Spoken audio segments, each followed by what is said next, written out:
Okay, I'm installing the carbs on a 95 Honda Magna 750. And of course I went through the usual battles of not being able to get it back together. So looked on YouTube, didn't really find anything helpful as to how to install them. So I came back out here and started taking things a little more apart.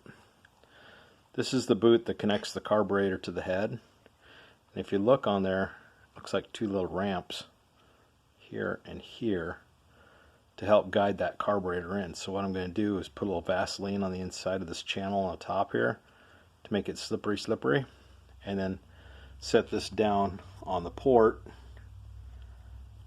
and do that for all four of the carburetors.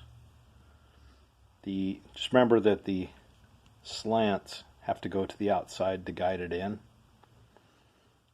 and hopefully this will be the answer to my issue. The older generation of Magnas didn't have that. They just had straight boots on them. They didn't have the guides on there. So this should go a lot easier, I'm thinking, once I get everything set up.